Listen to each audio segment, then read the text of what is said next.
Yo, what is up, guys? Paps here, back with another video, and I've gotten multiple comments in my videos asking me about my settings. So I figured, why not just make a whole video going over it? It's a chill Sunday. I didn't really feel like recording ranked. I didn't have any tutorial style ideas. So I figured, why not just go over all the settings in my settings tab except my controller bindings. If you want my controller bindings and what I use for that, I have a video I posted a couple months ago, I believe back in May, going over my current controller bindings. I do have an older video as well, but yeah, my current ones are the most recent one is in May. And before I get into the video, I just want to say a couple things. One, if you want to watch me live, follow me on Twitch. I have an Instagram, I have Twitter, I have all that stuff, links and tags in the description. And two, starting from my last video, I'm going to try to post a time split for each part of the video. So for example, this video, all of this is going to be in the intro section, and then I'll split it up and do the second half of the video will be actually going over the settings. With that being said, let's get right into my settings. So first of all, my gameplay settings, I have unlimited boost and free play, blah blah blah, text chat, voice chat, split screen. I do have cross-platform play on, so I do play with console players. My client send rate, server send rate, and bandwidth limit is all high. I believe this affects your internet somehow. I was just told to keep it on high. But something that you might have different is the input buffer. There's legacy, STS, and CSTS. STS, I believe you should be using if you're on Wi-Fi. CSTS, you should be using if you are hardwired, like I am. And legacy is just how it used to be. I believe STS and CSTS are like an updated version of legacy. I'm not sure, but this is what I was told when I did a little bit of research on it myself.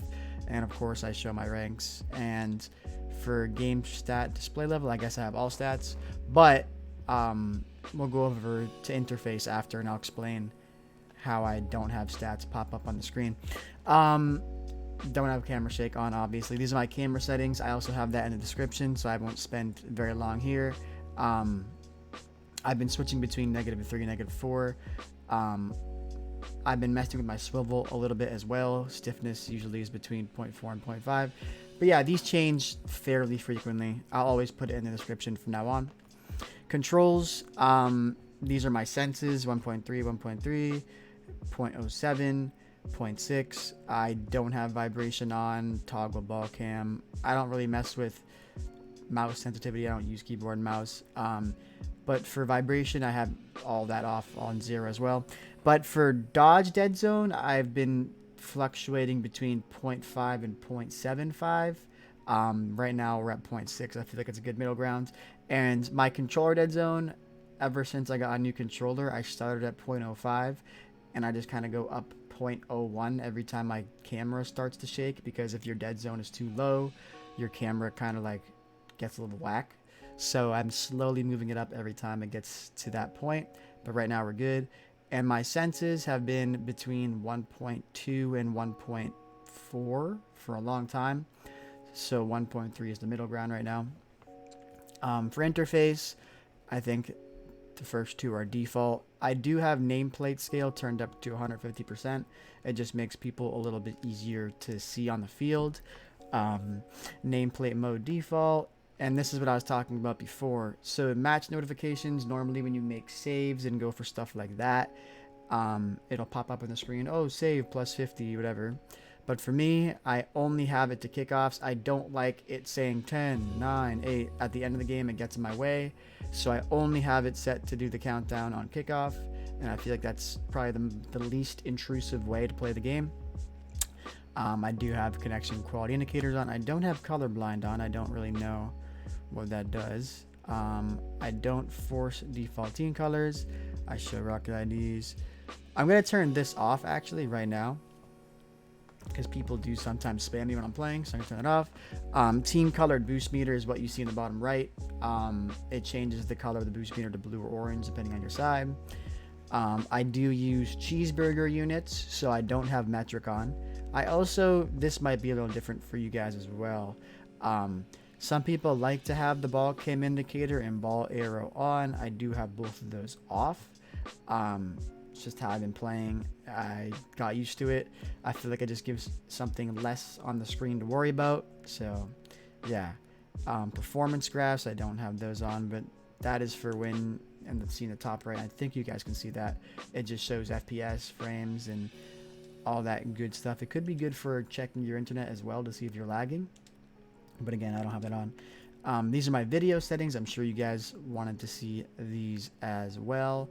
I have it on full screen, 1080p, off, no anti-aliasing, also no VSync. Render quality is on high, max FPS. Everything else is on low, high performance. But I do have high quality shaders, shadows, and goalposts on. I do like my game to look at least a little decent, and before I didn't even have shaders or shadows on, but I don't really have any I don't suffer any frame rate drops or quality drops with these two on. Plus it makes the game look a little better. But if you were lagging or having some frame issues, I would suggest turning shadows and shaders off. They're not essential, but again, they make the game look a little bit better, which is nice. Of course, I don't want it to look too I don't know, like I'm on the lowest possible setting, but it is what it is. But yeah, these video settings are good for people that want to run the game pretty much as smooth as it can be. I think I went over this in a previous video talking about how to make the game run smoother. Audio settings, I like to have the volume super low. I don't really like having volume high. I feel like it can be distracting.